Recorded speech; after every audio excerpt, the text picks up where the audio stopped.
Hey, it's Jeremy from Jeremy.net. I'm a comic book artist, writer, creator, self publisher, and I share my creative process with you online. If you'd like to get additional bonus live streams twice a month, access to a Patreon exclusive Discord server where we share tips, feedback, process, encouragement, and more, and you would like to get access to a digital archive where you can read my comic books online, you can become a Patreon subscriber for as little as $2 a month. Head on over to patreon.com/Jeremy. That's patreon.com/GERIMI. If you'd like to get a free digital sketchbook, work in progress animated GIFs delivered right to your inbox, blog posts about what I'm reading, what I'm watching, which inspire me creatively, you can sign up for my free monthly newsletter at newsletter.jeremy.net. And if you'd like to purchase physical copies of my comic books, or if you read digitally on Comixology or Kindle, you can head on over to amazon.jeremy.net. That'll put you to my Amazon author page. You can pick up books like my first graphic novel, Eye of the Gods. It is a psychological thriller about a man cursed with visions he cannot control. Or you can pick up my most recent project, Morning Star. It is Lucifer's Fall from Heaven, told as a Western. It's an 8-issue series. Volume 1 contains issues 1 through 4. Volume 2 contains issues 5 through 8. The conclusion to the series. Both volumes have extensive back matter, character sketches, thumbnails, page layouts, script excerpts, and more. You can check all those out at amazon.jeremy.net. And on the homepage of my YouTube channel, there are book flip-through videos. You can take a look at what's inside the book. All right. So today, what are we doing today? Today we are doing some illustration here. I'm switching gears a little bit, and I started working on a new composition. So I'm not done with the Gorgon, the Medusa creature that was rising up out of the sea of serpents, but I kind of want to just change pace a little bit. So this is a piece, I can't remember if I started showing a little bit of this on last week's live stream or not, because my brain is just, not remembering those details. But the idea of this was that I wanted to do a Gorgon and basically have her sitting on a throne made of statues, and all the statues are supposed to be different Greek gods. So like there's Hermes up there above her, and I'm going to try and figure out if I can put a small harp behind her head and not make it distracting. I'm going to try and imply, hang on. I think, oh, okay, I see. I am putting marks on the wrong layer already. Because I have another layer in here. I'm only going to draw a little bit just to tighten up a couple of details, because what I was going to do next was do some value studies where I try blocking this in with different lighting. It's going to be much darker than what we have here. In fact, what I think I'm going to do is I'm just going to fill the layer with a very dark gray. Hey, Byron in the chat says, hey, people. How you doing, Byron? Thanks for rolling in. Thanks for showing up. Good to see you. I think what I'm actually going to do is the dark gray that I have for the foreground statue, which is eventually going to be Poseidon, I am going to move that. So I'm going to fill the whole screen with that value, and then go and basically and paint in light areas on top of it. So a little bit of a reverse effect, just to see how it comes out.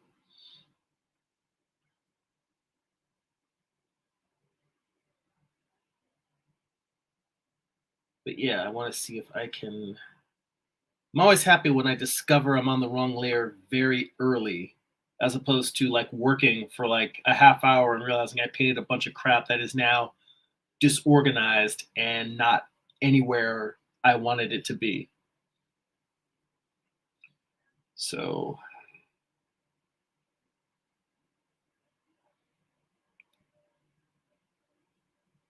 and I was about to start drawing this harp with a curvy,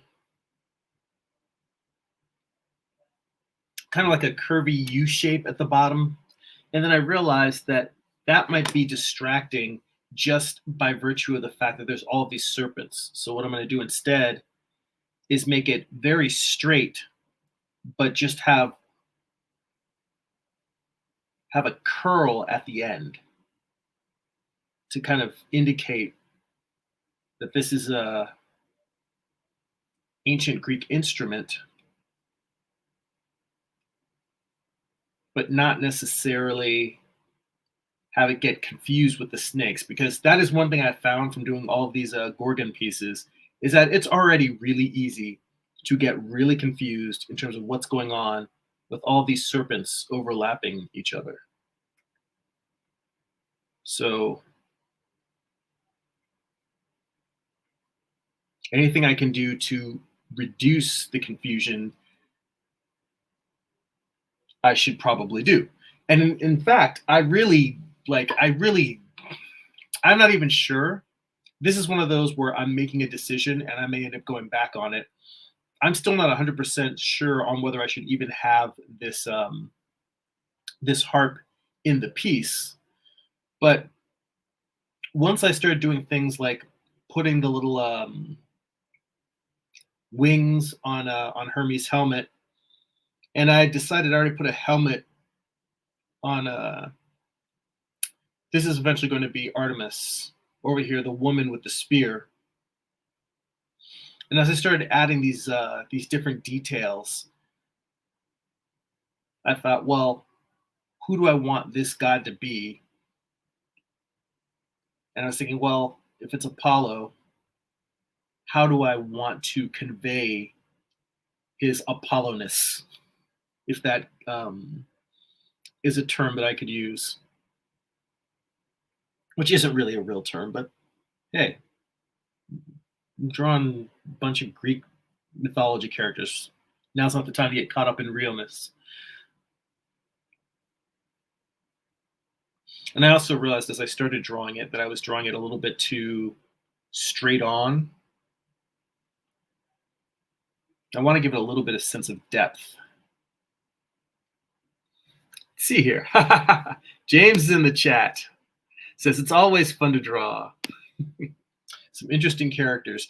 Yeah. What's funny is I'm really kind of saving the faces and trying to give them personality for last, and spending a lot more time working on the overall composition of the piece, placing the figures, because honestly, doing a piece with a large number of figures interacting with each other, it's what the old masters were masters at. It is incredibly hard. It's very, very hard to do this and make things not confusing, make everything fit together, to make it not be a cluttered mess. And for me, just trying to figure out the best angle to put this harp, because the angle that gives it the most clarity might not be the angle that is the most dynamic. So I'm trying to find a balance of both dynamic in terms of like, it's not just a boring centered thing, but at the same time, it being able to still read very, very clearly. So that means a 3/4 view, but a 3/4 view that isn't a 3/4 view with a strong silhouette, because the most clear, not always, but as a general rule, looking at a straightforward silhouette, if a figure has their arms out to the side, legs slightly apart, that usually gives you a strong read of what the shape of the thing is. That gives you a clear read. But maybe they're a character that has like a huge fin on their head, and that fin, looking straight forward, is just a line coming out of their head, and you need a 3/4 to get the full sense of the figure, of the character.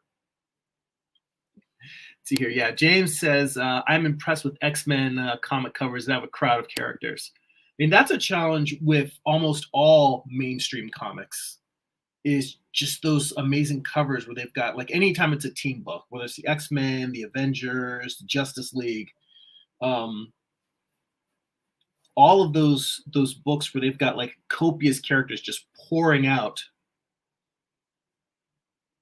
and they've got to find a way. And I'll tell you, not just the pencilers and inkers, but I look at that and the work that the colorists have to do. The color artists, I don't know. I don't think comic fans necessarily give as much love to mainstream colorists as they deserve because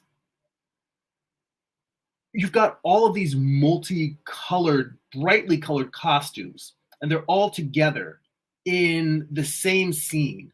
And you have to have an overall cohesive color palette or a color key for the whole scene, yet each character needs to, I mean, some characters are going to stand out more than others. I mean, that just by virtue of needing to, in storytelling, one or two characters in a scene, even if there's like eight characters in a shot, one or two may be driving the main part of the narrative.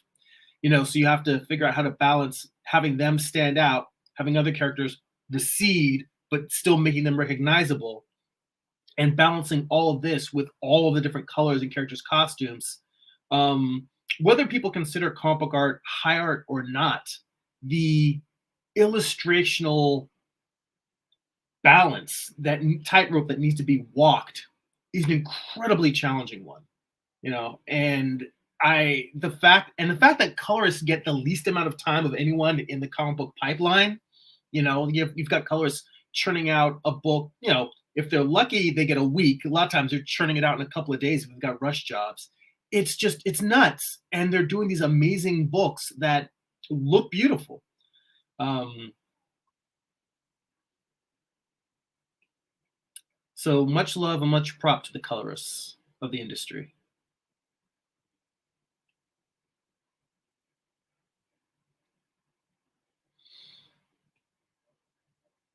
In fact, I've been wanting to spend more time. I have some books specifically on comic book coloring, and I want to spend more time going through them because I honestly think that the more that you do every aspect of the comic book pipeline, the better a collaborator you are with others. Because if you understand what they're going through, then whatever your place in the pipeline, penciler, inker, colorist, letterer,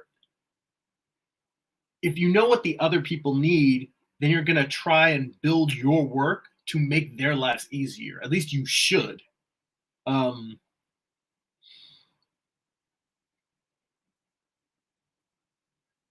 so while I don't consider myself any great letterer at all, I definitely think that lettering my own books has made me, I think it's made me better at composing the page and trying to figure out how to leave room for all the different storytelling elements. Um, Trying to create a visual flow, and the fact that I put my lettering in before I do my layouts. Like, I'll do thumbnails in terms of what's going to be happening action wise, but then I'll letter and then draw my actual layouts, which are like my rough pencils. I will draw those over a lettered template where I have like my rough dialogue. The advantage of that is that I avoid that common early mistake of putting characters on the wrong side of the panel. The character that speaks first, if you put them on the right side of the panel to the left, then you've got crossing word balloon tails, or you have tails that have to wrap all the way around the other character. It gets confusing, it's ugly, it's messy, and it's why it's always better to just have whoever speaks first on the left side, since we read left to right.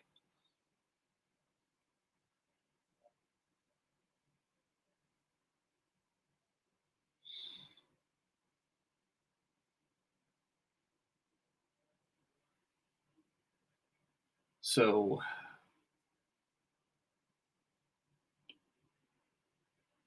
I am very much getting caught up in details that I don't need to finish right now if I'm going to mess with the value studies that I said I was. But I want to at least test out what this looks like having the hand here. The big problem I have is that I want to put,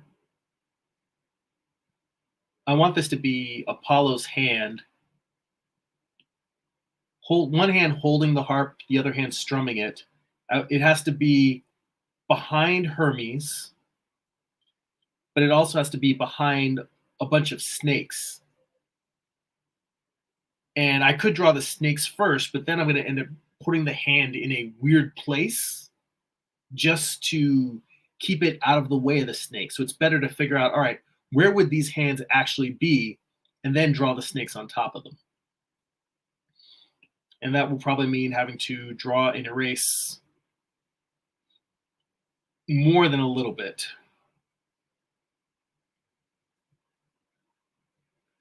And let me have one more finger go out, have two of these fingers going out together to give that sense of playing an instrument. Yeah, that hand is not fantastic, but let's start messing with the lighting here.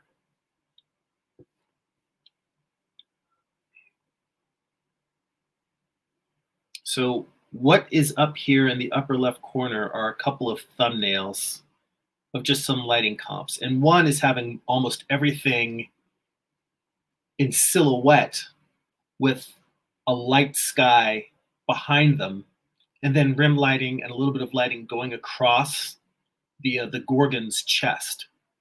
So going across this area. And then the other one I have is a black sky, like this is at night, and then having light coming from below, underlighting everything. So I'm going to try both of those and just see how they look. So let me turn off this layer that I have.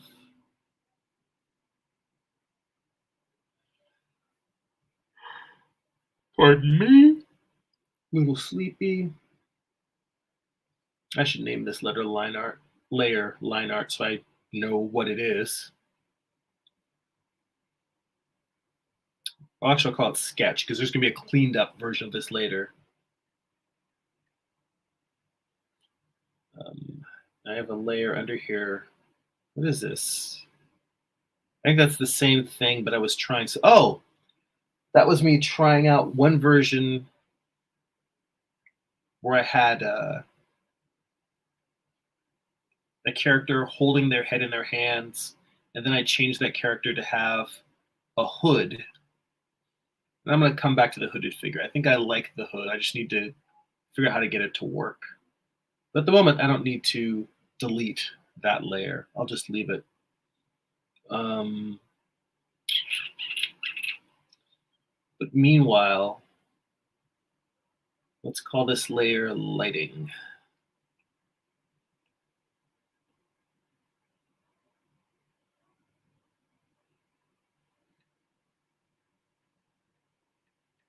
I'll call it lighting 1. So I'm going to do a second pass with a different version of lighting.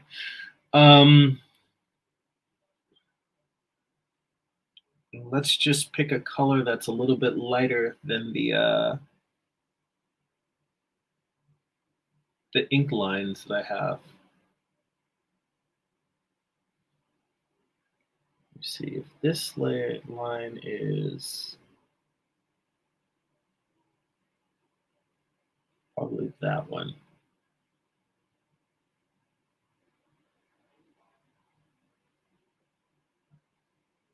Let's try this.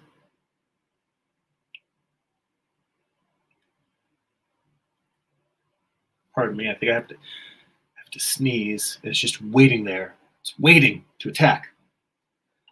Pardon me. All right. I wonder if other people have this in their live streams. I mean, I do watch other artists' live streams, and I've heard everybody, you hear people coughing on the mic, but I never hear people sneezing. And I'm like, am I the only artist online that has allergies? Because I'm constantly sneezing and sniffling and all of that crap. Let's see here. Let's see what happens if I go one value darker.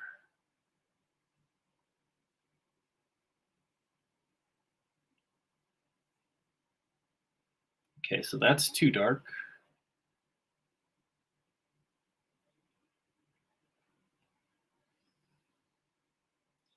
All right. I guess this will have to do. What happens if I put this on multiply? Well, then I can kind of see some of the other stuff that I have behind it. But to be honest, that actually just makes things worse. This is like a muddy mess now. Um, let's just go back to normal and proceed from here.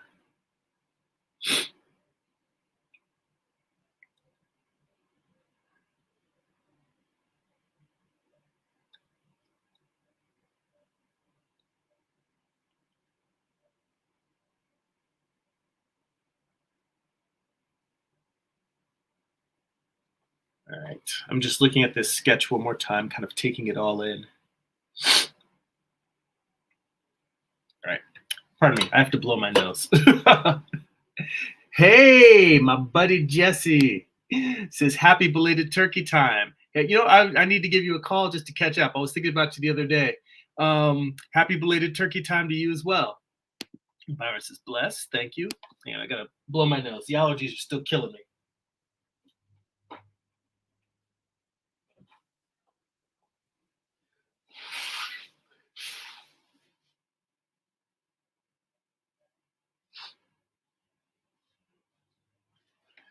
All right. So let's start.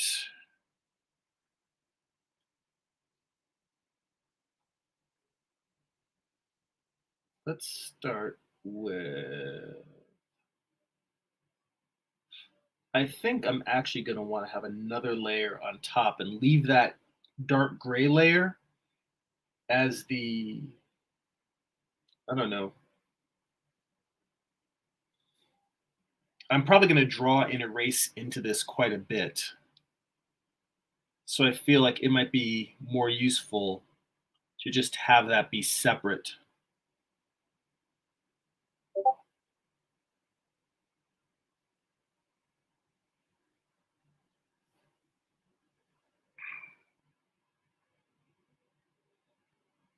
Have this gray layer that's on the bottom, have that separate. So if I decide, oh, wait, I put a silhouette here where I don't want one, I need to pull a little bit of a light out or dark out, I can go ahead and do so without having to repaint and just come in and just really quickly erase.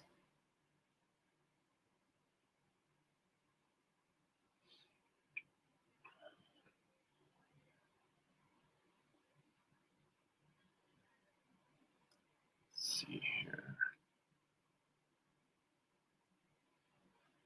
That is interesting. The way I roughed in this piece, just sort of like a Greek frame, like an arch that's sort of above, not an arch, but sort of the frame of a column or a series of columns that's running above these figures. But with the values that I blocked in, the top part of that just completely disappears. Let's see.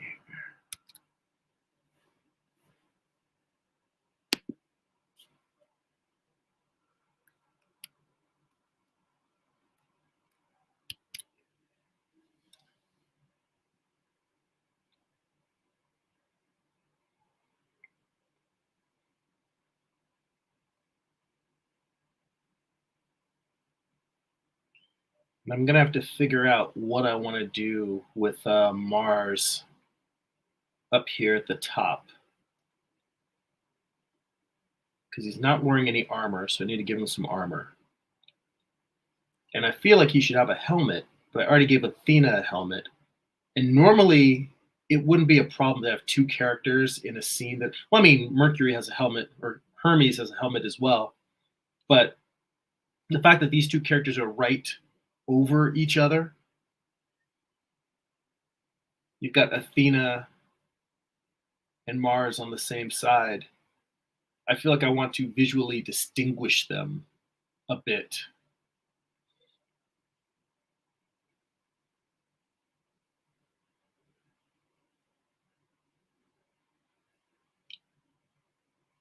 So if they are both going to have helmets, how do I make their helmets feel different enough That it's not like, oh, they're just a repetition of a motif. I mean, Athena, to be honest, doesn't really need to have a helmet, but I really liked the idea of playing up her warrior aspect.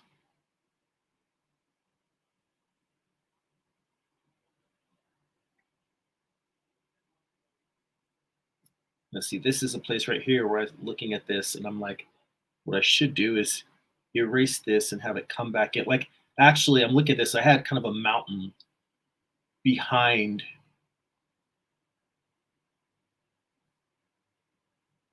And actually, I think what would work better is if I have this sort of like a little bit of a rim light, have this come down like this. So you get a little bit of the ground behind, and then maybe cut the mountain down on the other side.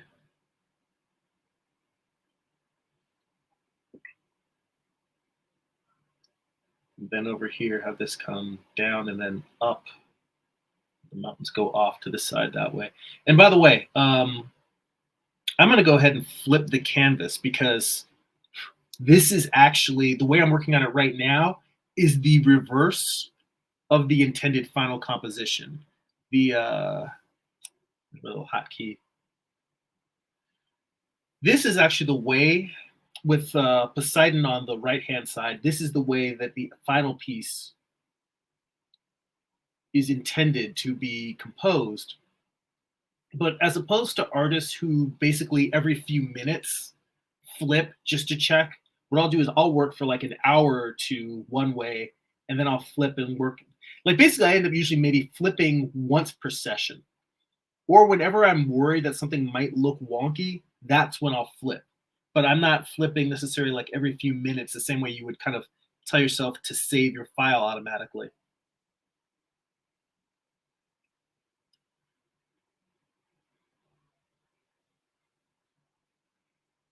Now let me turn.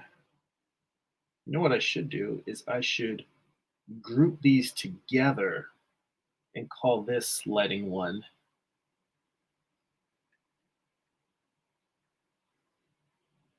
Actually, you know what? That is not necessarily. Actually, here, let me call this lighting.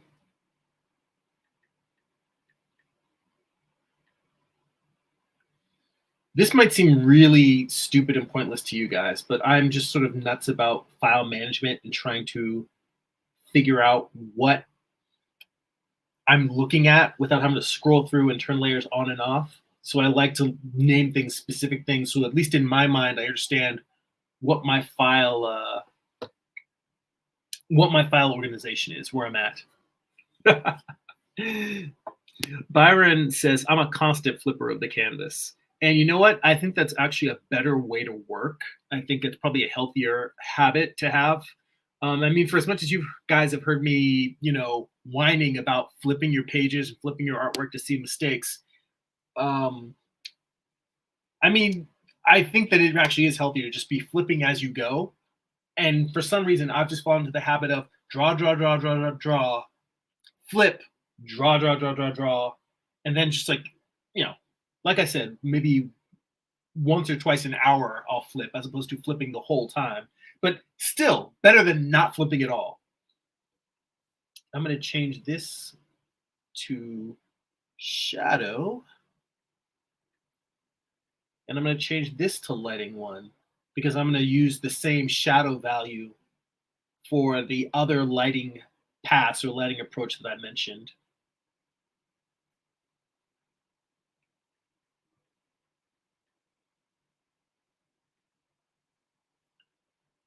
And I'm doing all of that so I can turn this off and turn that thumbnail again and take a look. Right, now the thumbnail I need to flip.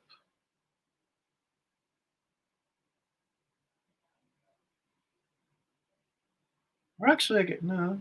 Do I? Do I need to flip that? Yeah, I need to flip this.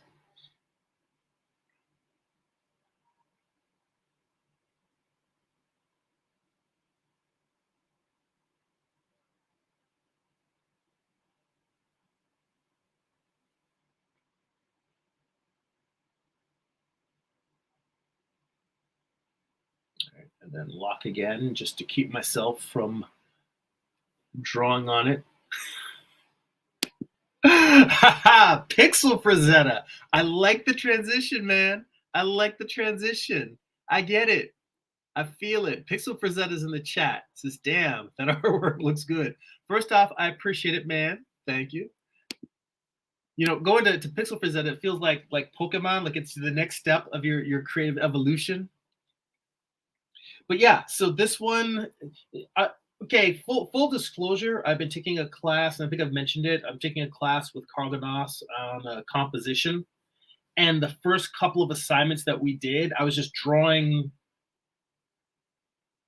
illustrations that I was trying to make look good, but they were purely just what the assignment was. They didn't have any real emotional impact. I wasn't drawing them for any deeper reason. And then I finally realized as I was going to revise one of my homework assignments, I was looking at it, I'm like, man, I don't want to draw this. Like, I want to learn. I want to draw things that I want to do things that are going to push my skills and push my growth. But I said, why don't I take an idea that I already want to do an illustration of and work on that for class, which is what I should have been doing from the start. Anyway, so this is in line with all of my Medusa pieces that I've been doing. It is a sketch that I already had preconceived as something I've been wanting to draw at some point. But I'm now taking it and I'm pushing it through the paces of a very challenging class on composition. So let's see here. The main reason I turned this layer back on was because I wanted to look and see how far up the lighting goes. Because what am I gonna do? What happens if I turn this on, turn that off? Okay, well that's just shadow then. I don't see anything.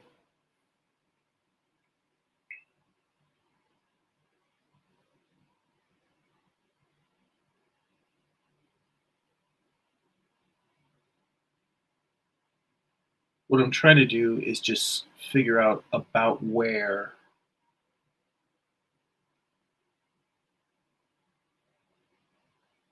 I want to place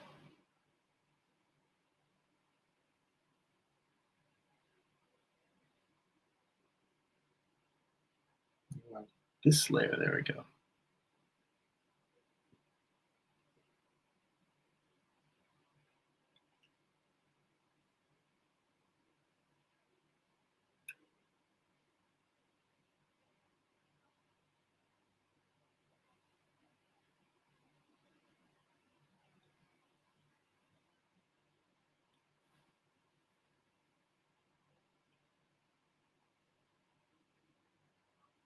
It's interesting. I actually got pretty close there.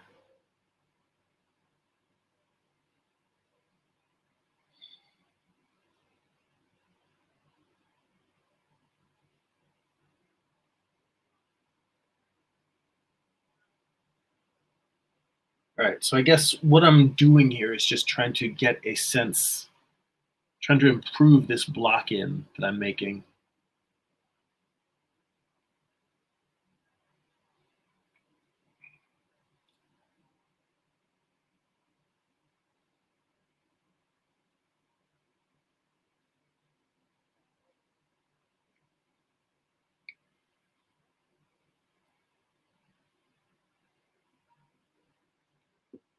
Let's see here. Pixel Rosetta says, I can see that statue in Trident Spear points the eye towards the center. Yeah, that was one of the things that we definitely talked about in the composition class, was just about how different elements in the piece direct the eye.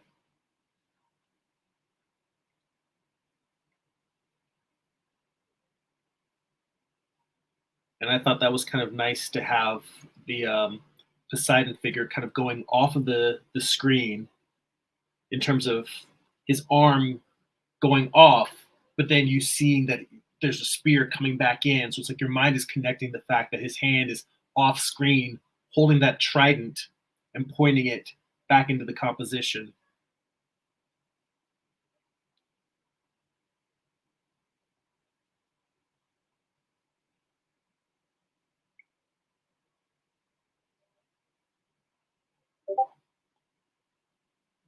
see here.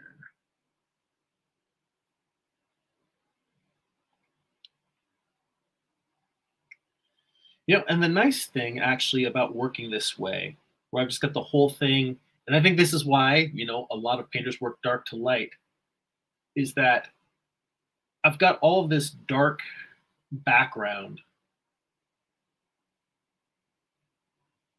and now I find it quite soothing to just kind of come in and layer areas of light on top of it. I'm trying to make that column feel. What's funny is I look down here and I'm like, oh wait, I don't like how that column is breaking there, but I didn't like that little piece of light that was in there. But I do feel like the column needs to be chipped and broken, and I'm going to put little chunks taken out of it. I just didn't like where that chunk was. So sometimes maybe this is a compositional equivalent of a happy accident, but in correcting that little piece, it tells me this. In fact, all of these columns, they do feel kind of raggedy to some degree, but that's because I just drew them in roughly. But all of them should have chips, cracks. Everything should feel kind of aged and weathered and worn. I just have to make sure. I don't really need to do too much other than what's in the silhouette, because a lot of the actual details of how damaged these columns are, a lot of it's going to be done in value, but in very like subtler tones, as opposed to me drawing, a big ass. Well, I need an eraser to do that. No, I don't. I need light to do that. Instead of just drawing a big crack running through, if anything, if there's a crack running all the way through, it's going to be thin and dark, and you're going to be able to see that it's cracked, but it's not going to look like it's cut in half. So that is another thing for me to refine as I go along here.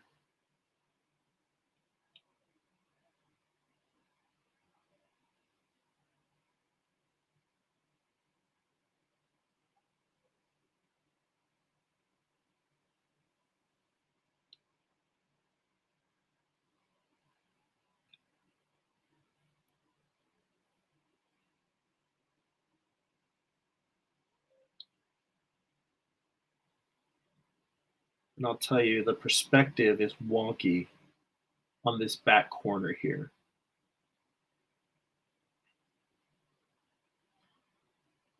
And since I'm painting these values on a rough sketch, normally I wouldn't really do this stage until I really had the pencil, the line art really finalized. But I think in this case, it should be fine. It's a rough sketch. I'm having fun with it.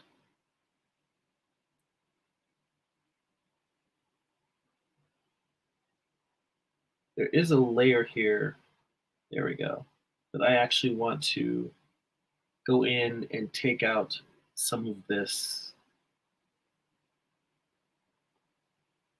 It's a layer here on multiply, and I just don't like where that shadow in the throat is. It's a little distracting. Let's go back now to the light. Now, my original composition, the idea I was going to have was having light raking across her torso, which is another theme that I tend to have with the Gorgons, is light raking across. I'm taking another look at this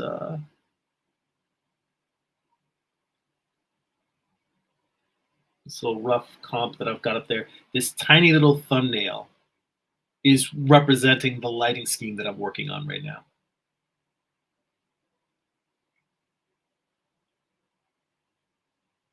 So when it comes to thumbnailing, I can be incredibly simplistic and rough in trying to communicate ideas.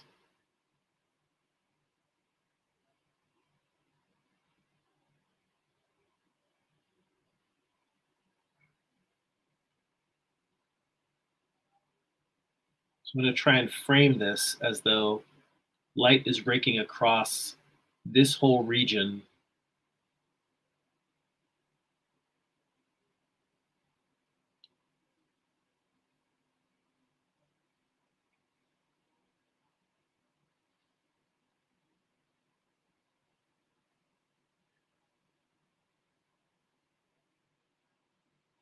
I'm trying to get it just wide enough that because it does the same, even though it's not a spotlight effect, it is, I mean, it does the exact same thing as a spotlight.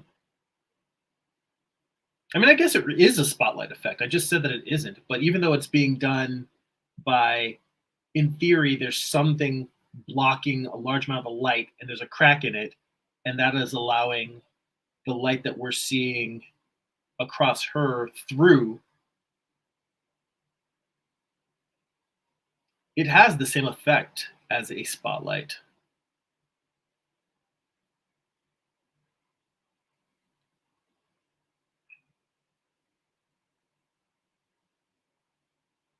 And in fact, I should come back in here and draw a couple more gaps in the light that almost, these again act as compositional arrows pointing back towards the Gorgon. Instead of it having it be one solid shaft of light, having the light kind of fracture down here at the bottom.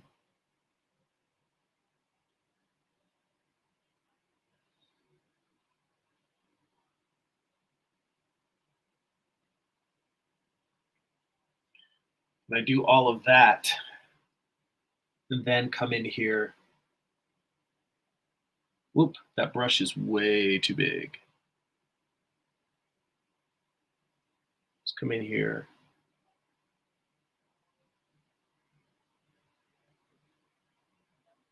And do her eyes. And maybe even have the light come out beyond, almost as if giving a glow effect.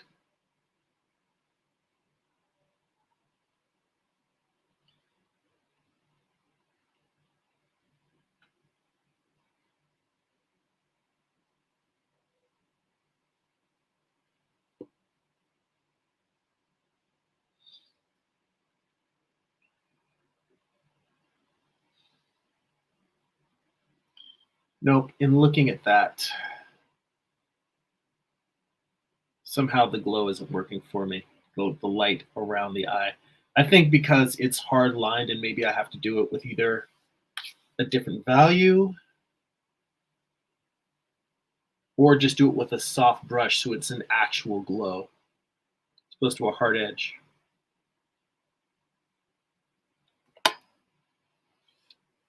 But see, that is so tiny that it doesn't do what it needs to do.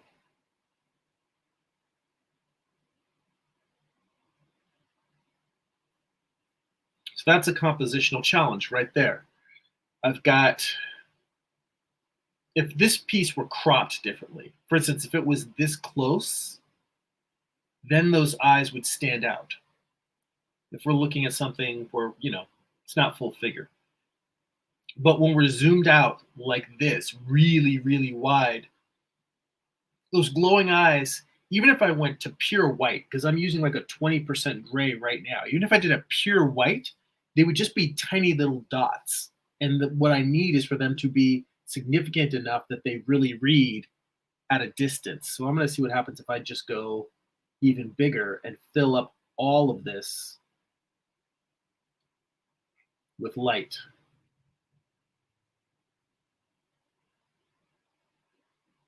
Maybe it'll work, maybe it won't. I don't know.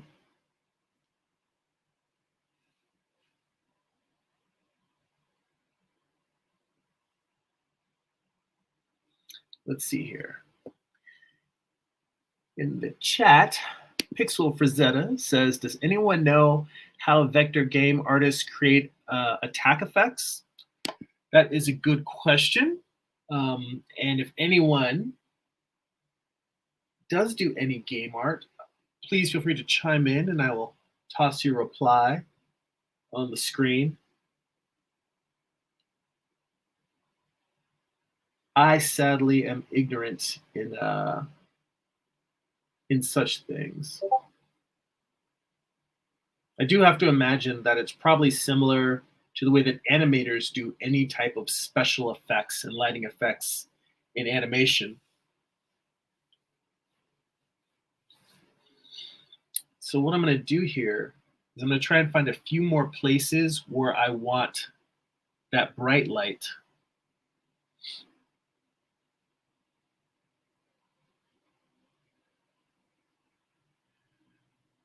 This main light that I have coming across, and then I'm going to go in with a very, very subtle value and put a bunch of reflected light on the statues that are really close to the Gorgon,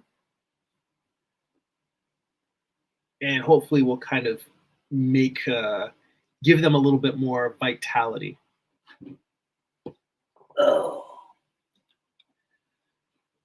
pardon me while I blow my nose for a moment.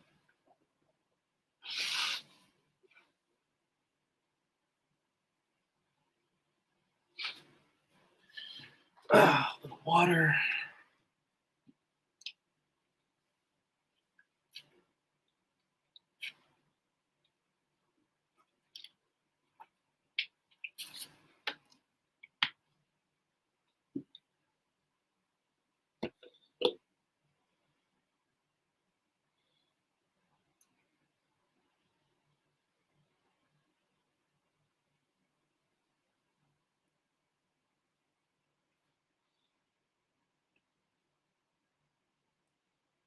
Okay.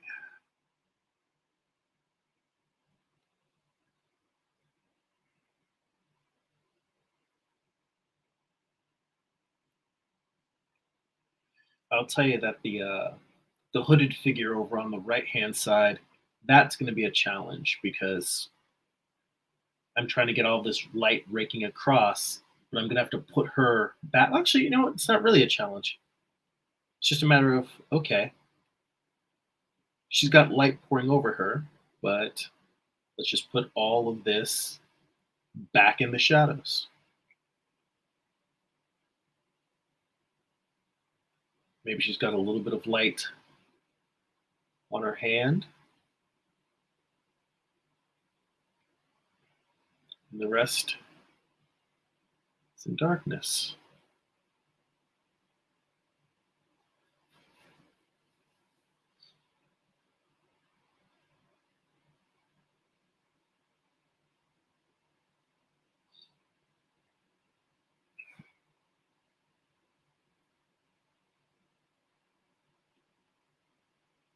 Get more light on this spear here.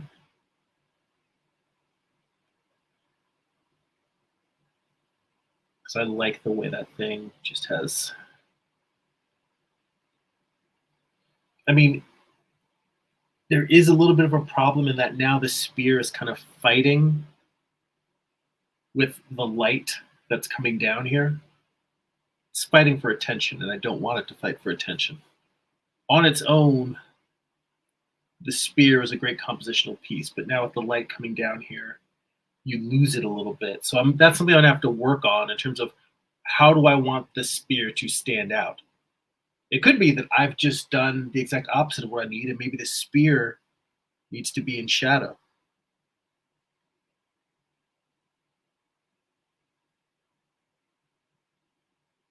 Maybe the spear is turned away from the light and it's just got like one edge that's getting lit. That's an idea. It's one way to solve the problem, and I don't know if it's the right way. We'll have to see over time.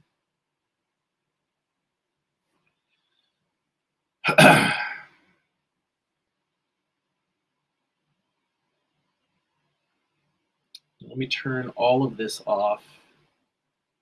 Look at the rocks that I have there.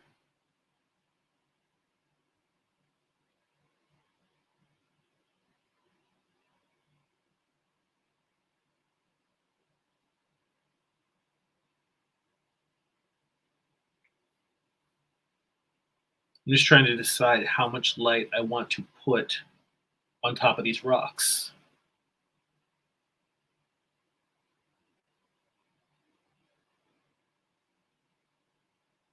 Because that's going to decide how much it's going to draw the eye in to the piece. And I don't really want to draw the eye in if it's something that's not important, which those rocks are not.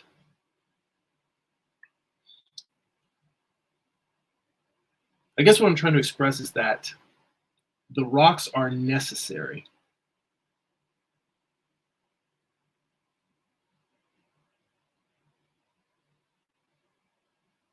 But I don't want them to, pardon me, the rocks are necessary, and giving them a sense of value and structure is necessary. But I don't want them to be distracting. And I think for a lot of illustrations, that balancing act is kind of the main challenge, is how to put in enough detail so that something feels like what it's supposed to be, but not so much detail that it becomes overwhelming and distracting.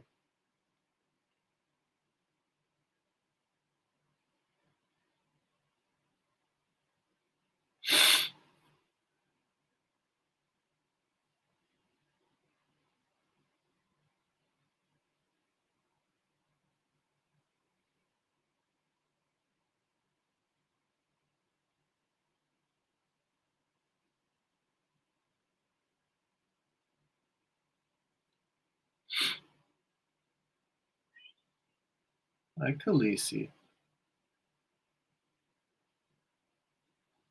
I'm doing a live stream. What's up? Come here. Come say hi to the internet. Oh. Khaleesi needs to come in and art direct every once in a while. She wants to see how the drawings are going.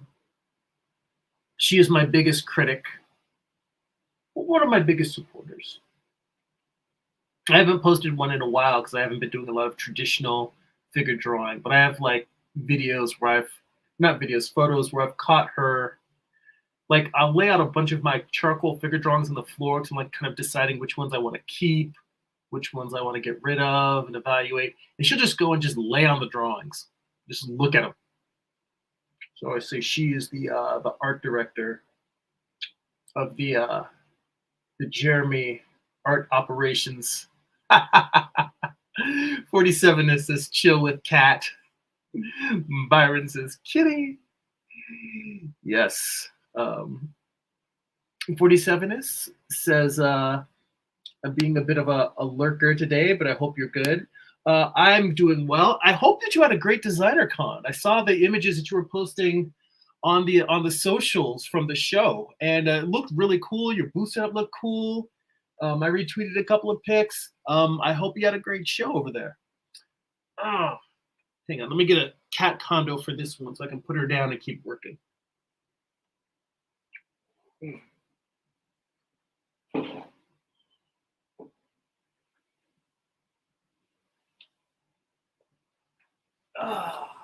Usually all she needs is to have a cat condo put right next to my drawing table, and then she'll settle down and relax.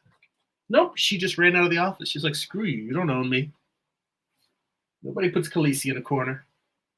What you gonna do, right?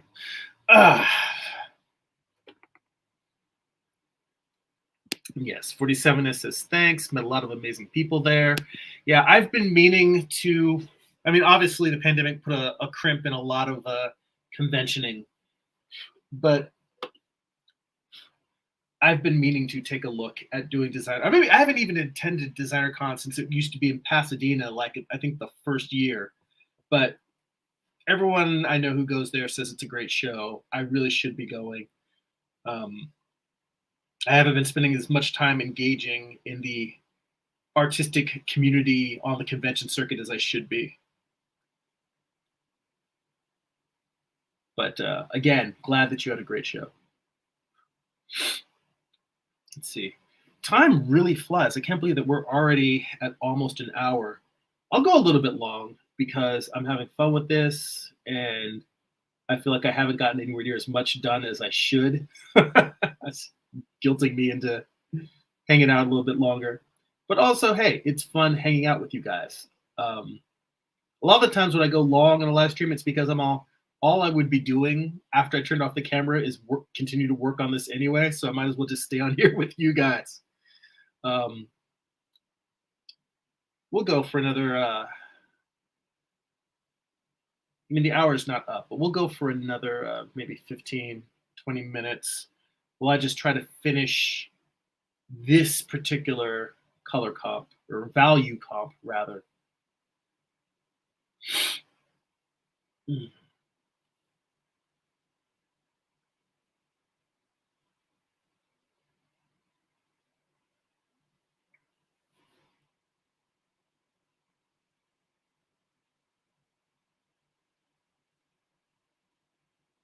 Just looking little places where I can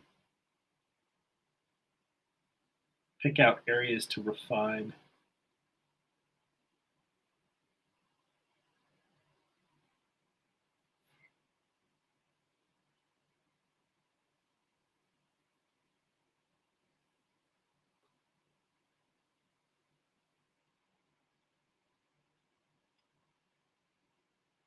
And I think the value, the lighting has helped me figure out what I need to do with with this harp. What I really need to do is move the whole thing, make it maybe taller and narrower, and have the harp fill up this whole area sort of underneath the columns. Like have the column come down, and then there's this wider region that breaks the shape of the column, and that wider region will be the harp as a visual element. So yeah, this assignment is actually definitely paying dividends. Let me see what happens if I come in here and just.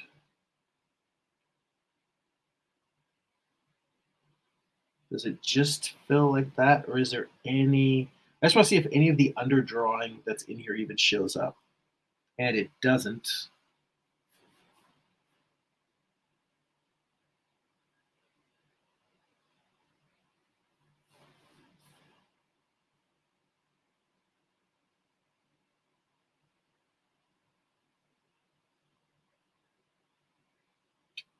Let's go a little bit darker.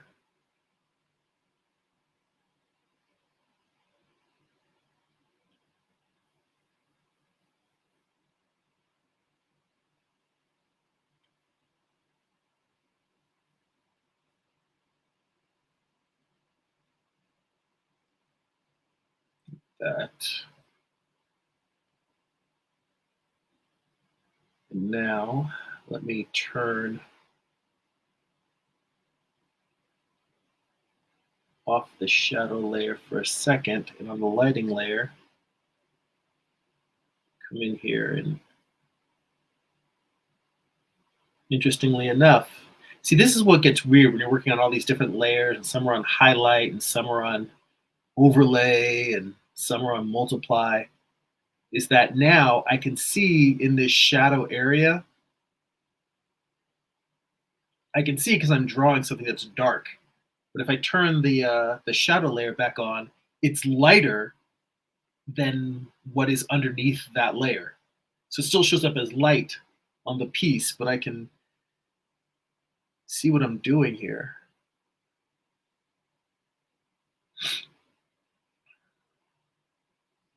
Kind of crazy.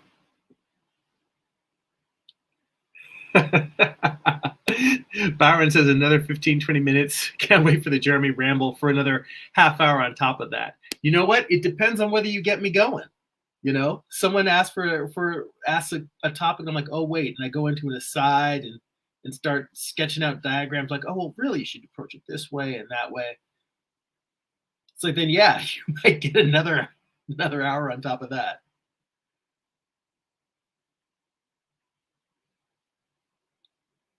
But right now, it feels like it's a pretty chill day. We're all just hanging out, working on whatever we're all working on. And I'm just sort of plucking away at the values here.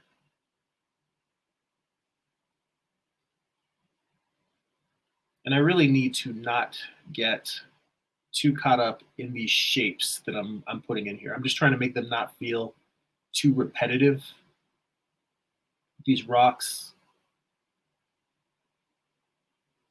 because that's another thing that I personally am really bad at, is making repetitive shapes instead of getting values to really stand out.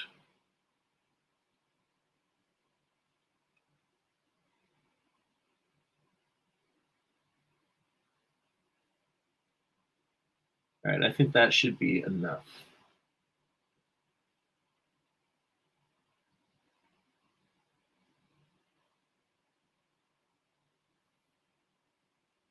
Maybe I come in here and carve a little bit away from this, make this smaller.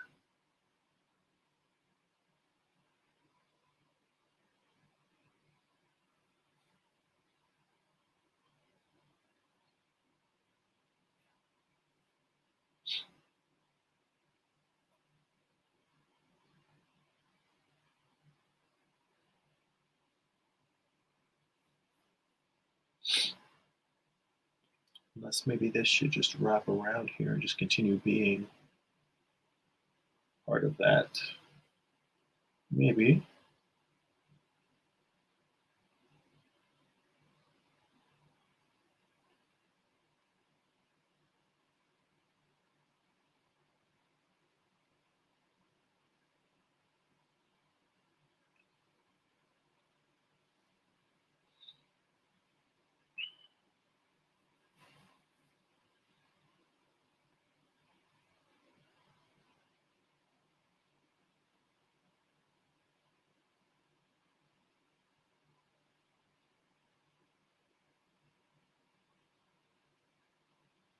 Just need a little bit of light to separate this from that.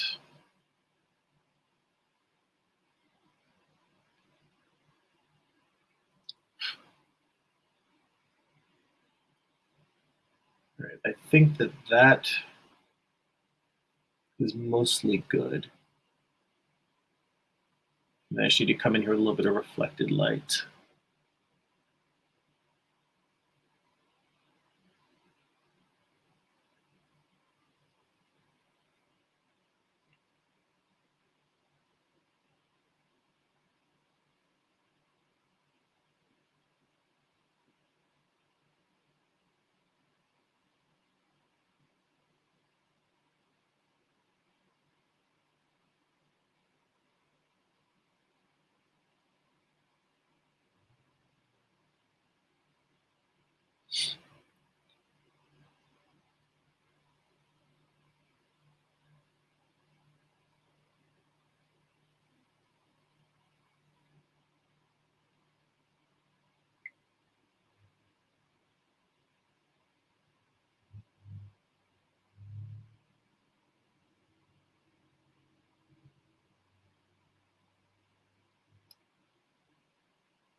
See here.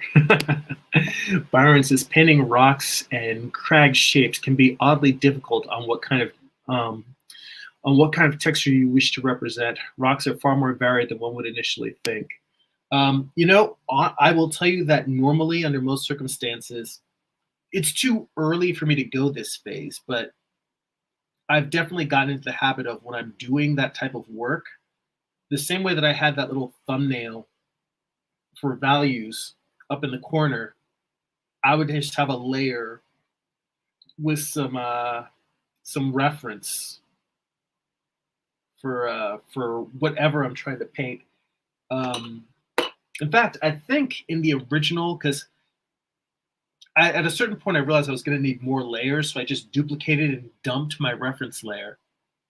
But if I go back out to the original sketch that I was working on before, what's in my reference layer? Right here. So in this reference layer, I've got that is basically what I'm drawing in the background. The background is almost exactly this.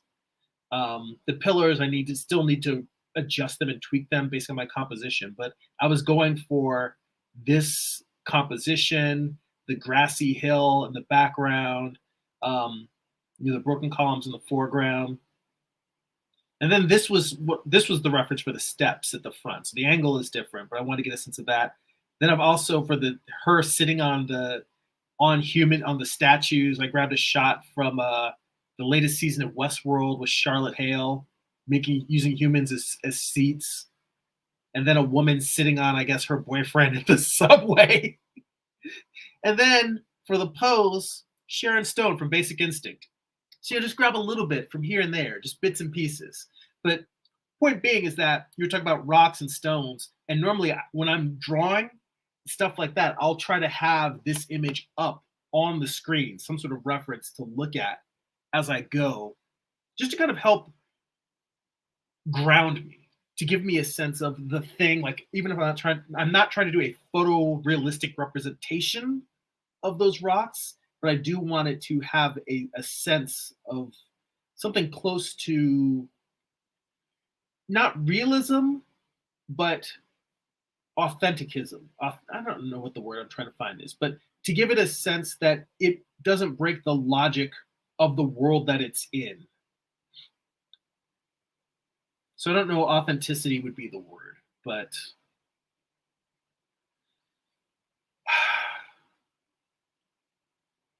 I'm better at words when I'm not drawing. My writer brain and my artist brain are two completely different brains.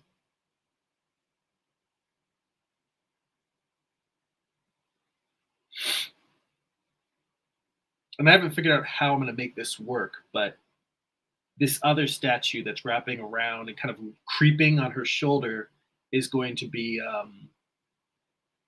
Hades.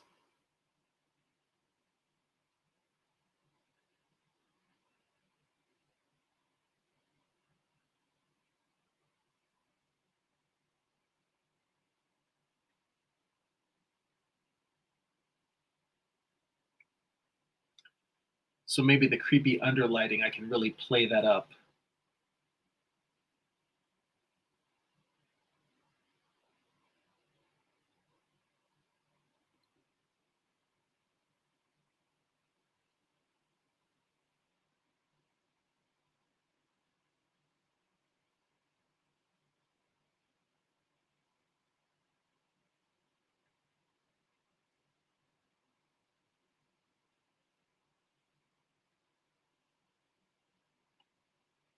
Go a little bit lighter here and finish off some of these highlights that I did not get before.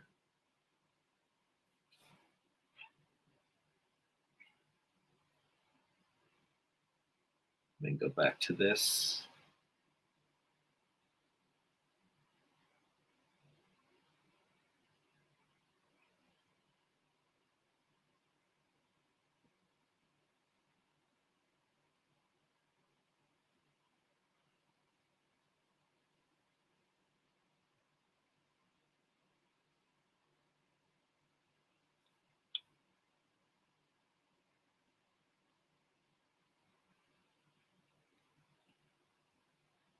I'm going to get rid of this little shaft of light over here because it actually is distracting.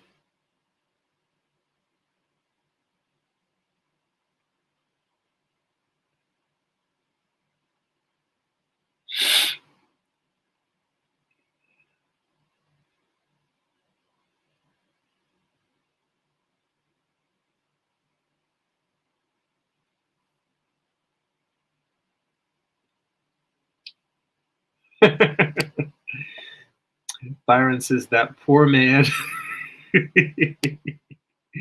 In all honesty, I've been contemplating using AI generation for photo bashing backgrounds and bases, then doing paint overs. So for cartoonists, backgrounds are the bane of existence. Well, you know what? I mean, I've listened to a lot of friends on the pro and con of the AI debate. And the fact of the matter is, it's up to each individual artist in terms of what they do and don't want to, what tools they do and don't want to use. And while those tools should definitely be developed in an ethical way, which is the big argument that I hear, um, I think anything that keeps you from having to spend time doing things you don't want to do is a good tool. So I think what I'd really like is to be able to block in my background and then maybe have, like, if I were to block in a building and I could just say, all right, what style of window? And then just like have AI fill in the actual windows on that block. So like I'm still working out the perspective, like the general perspective. Then it can maybe come in, clean up the perspective, you know, give it the type of windows and the deep decorating details that that style of architecture would, if it's a Western, you know, if it's a castle for a medieval story, whatever it is, to have it fill those things in instead of having to fill them in myself, that is something that I would probably get a lot of value out as well.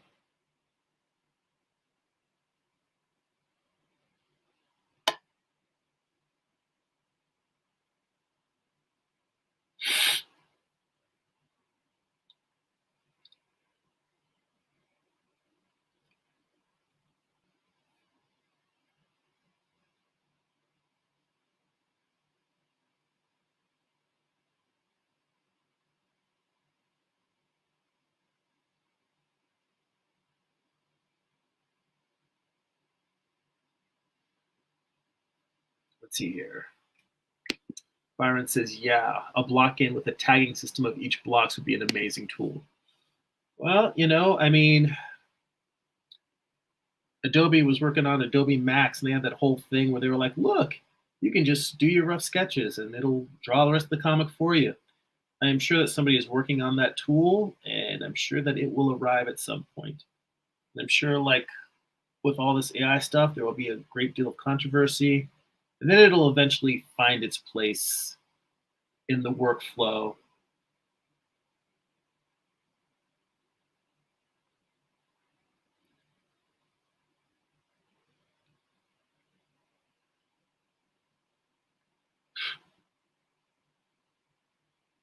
mean, I think the big thing people are forgetting is that making the thing is only half the battle. The other half is marketing it, getting it into people's hands. And even if you make something that is good, it still may not find an audience. I think the people that are thinking AI is just going to be a tool to crank out a bunch of stuff and print money, I'm sure that somebody will find a way to game the system and get it in front of people and maybe get them to spend money. But if the book itself or the art piece or whatever it is isn't an actual entertaining or worthwhile piece of work, it's not really going to matter whether it was created or developed with the assistance of an AI or not. But it's still got to be a good comic or a good illustration or a good art print or whatever. Still has to be something that people connect with. And I'm not going to say that's impossible to create artwork that people won't connect with using AI generation.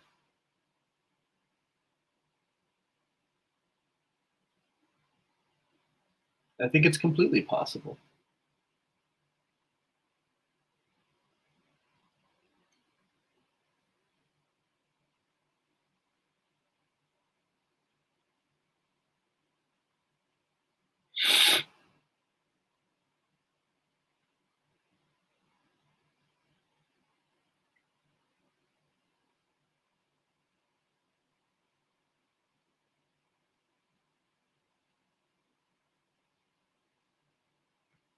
All right. I am getting too much into drawing unnecessary details now. This is probably the point where I should wrap this particular comp and move into my second color study, which again sounds like a good place for me to wrap this stream up. So if anybody has any last thoughts, comments, or questions, smoke 'em if you got them, because we will be shutting down momentarily. I'm just looking over this and trying to figure out if there's any other details in this piece that I need to put in there.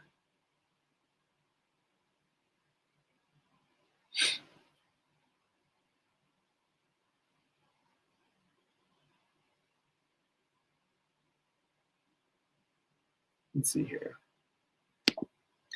47 is says, that said, I can appreciate artists who will show the work week in, week out, like our wonderful host here. That is kind of you to say. Thank you. It's funny. Um, I There are parts of like maybe doing backgrounds I can see as being tedious, but I also find it interesting to challenge myself just creatively in terms of, oh, I've never really spent a lot of time landscape painting or plein air painting, and having to develop those skills mentally in terms of trying to apply them to backgrounds. Because I wholeheartedly believe that the same way that I have found that I really love the challenge of figure drawing classes and figure drawing workshops, that that looks better without that light that I put there. I'm just going to remove that those bits of light. Um,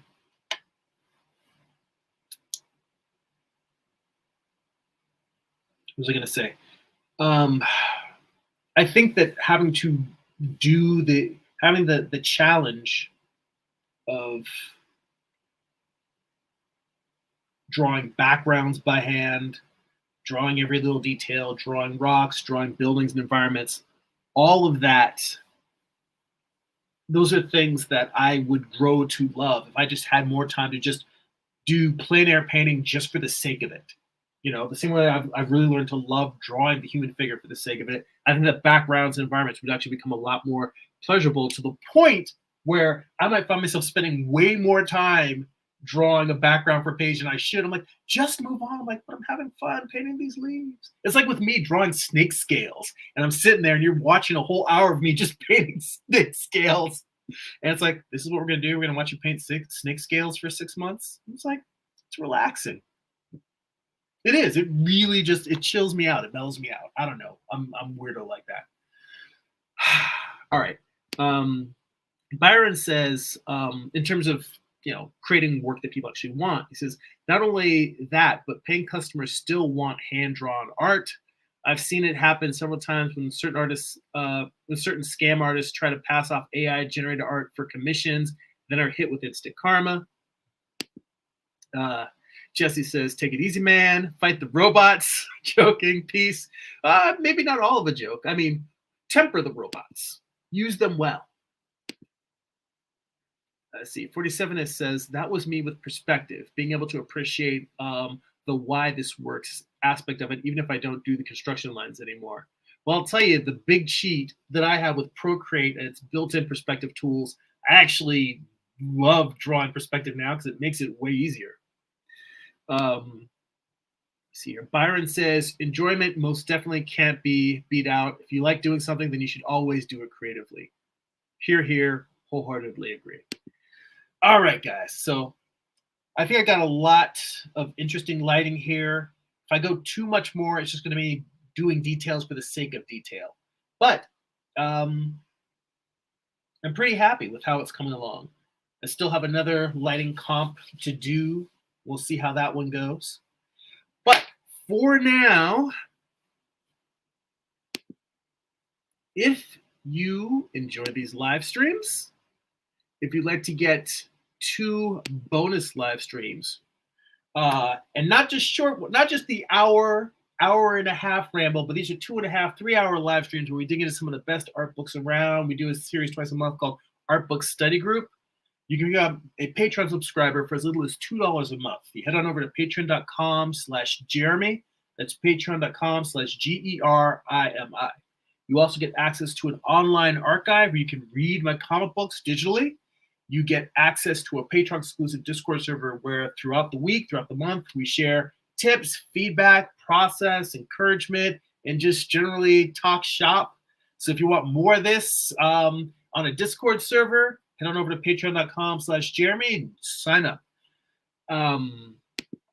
If you would like a free digital sketchbook, work in progress animated gifts delivered right to your inbox, blog posts about what I'm reading, what I'm watching, what's inspiring me creatively, you can sign up for my free monthly newsletter at newsletter.jeremy.net. And if you would like to purchase physical copies of my comics, or if you read digitally on Comixology or Kindle, go to amazon.jeremy.net. You can pick up books like my first graphic novel, Eye of the Gods. It is a psychological thriller about a man cursed with visions he cannot control. You can pick up my most recent comic book project, Morning Star. It is Lucifer's Fall from Heaven, told as a Western. It's an 8-issue series. Volume 1 contains issues 1 through 4. Volume 2 contains the conclusion to the series, issues 5 through 8. Both have extensive back matter, script excerpts, character thumbnails, page layouts, photo reference, and more. I basically show you how I put my comic books together.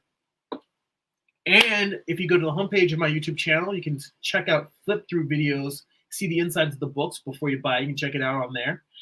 There's links to all of the things I mentioned in the description for the video. And if you are watching on Twitch, there is a link tree in the About tab for the channel. So guys, thank you again for all the great comments, feedback, hanging out with me while making art and talking process. I hope you guys are making some progress with all of your creative endeavors. And we're all in this together. So thanks a lot. That's it for now. Go be creative.